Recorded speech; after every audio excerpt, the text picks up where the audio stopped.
जयराम ठाकुर की अध्यक्षता में 9 जुलाई को प्रभावित परिवारों को बांटी जाएगी राहत सामग्री। जननायक वही होता है जो विपदा की घड़ी में अपने लोगों के बीच खड़ा दिखाई दे।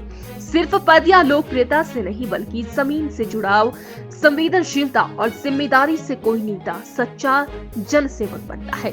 सिराज में आई प्राकृतिक आपदा के समय जयराम ठाकुर का पीड़ितों के बीच पहुंचना, उनका दुख साझा करना और हर संभव सहायता का भरोसा दिलाना, ये उनकी जनसेवा की भावना की जीवंत मिसाल है। वे केवल हालात का जायजा नहीं ले रहे बल्कि हर परिवार के आंसू पोंछते हुए उन्हें ये एहसास भी दिला रही है कि संकट की इस घड़ी में वो अकेले नहीं है। उनका नेता, उनका अपना जयराम उनके साथ है। आज मैं जंजैहली के इलाके में बारिश के कारण जो हुए नुकसान के जायजे के लिए यहाँ पर हूँ। रास्ता बंद होने की वजह से संभव नहीं था, सड़क मार्ग बिल्कुल पूरा टूटा हुआ है। इसलिए मैंने जो चॉपर है उसके लिए आग्रह किया। रैनगोलू से जंजैहली खनुखली हेलीपैड तक मैं चॉपर के माध्यम से आया, वहां से मैं पैदल चल करके यहाँ पहुंचा हूँ। और जब हेलीकॉप्टर से मैंने जब चारों तरफ सराय विधानसभा क्षेत्र का जो प्रभावित क्षेत्र है, जो बाढ़ के कारण जिसमें बहुत बड़ा नुकसान हुआ है, उसको सबको देखा, कोई जगह ऐसी नहीं है जहां नुकसान नहीं हुआ है। चारों तरफ जो है बर्बादी हुई है, तबाही हुई है। ये अपने आंखों से देख करके सचमुच में बहुत हृदय को पीड़ा हुई है। अभी मैं यहाँ जो पहुंचा हूँ, मैं जंजैहली का, ये हमारा पांडवशिला का इलाका है जो पर्यटन की दृष्टि से बहुत प्रसिद्ध भी है। और ये मेरे पीछे पांडवशिला यहाँ पर है।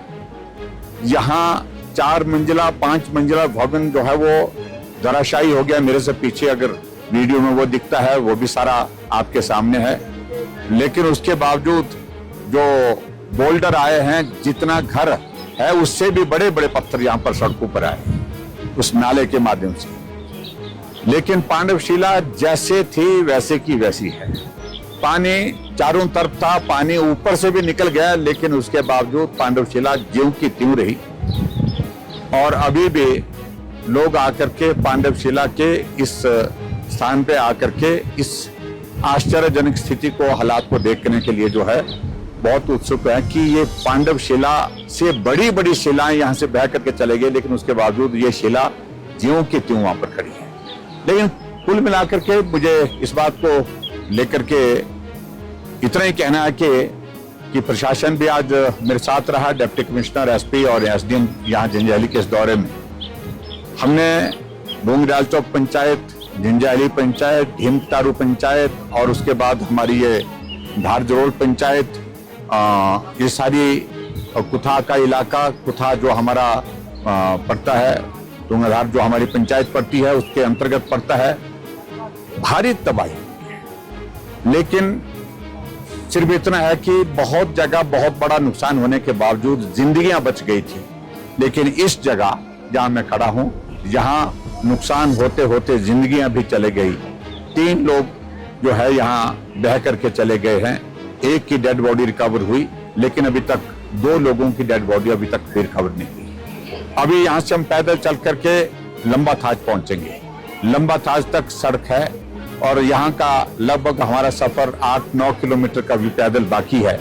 उस सफर 9 किलोमीटर के लगभग हम उसको पूरा करेंगे और उसके पश्चात फिर हम आगे जो है वो सड़क मार्ग के माध्यम से थुनाक जाने की स्थिति में हो पाएंगे। सबसे ज्यादा कठिनाई मैं यहाँ पर देख रहा हूँ कि जो लोग जिनका घर चले गए या असुरक्षित हो गए, ठहरने की व्यवस्था के लिए मैंने डिप्टी कमिश्नर के साथ बातचीत की है कि उनके लिए ठहरने की व्यवस्था उचित करें।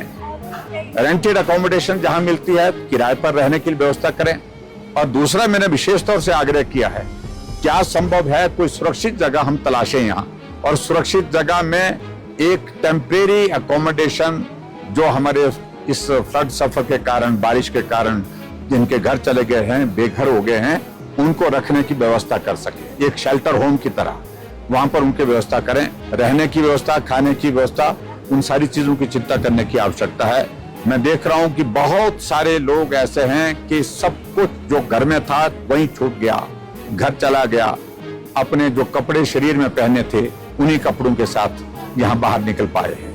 मैं सिर्फ इतना स्टेट गवर्नमेंट की ओर से मैं इतना जरूर निवेदन करना चाहूंगा स्टेट गवर्नमेंट के साथ कि इस त्रासदी को गंभीरता से ले, मुख्यमंत्री आए, यहाँ इन सभी इलाकों का दौरा करें और प्रभावित लोगों के लिए इस संकट की घड़ी में मदद के जो भी रास्ते खोल सकते हैं उन रास्तों को खोलने की कोशिश करें।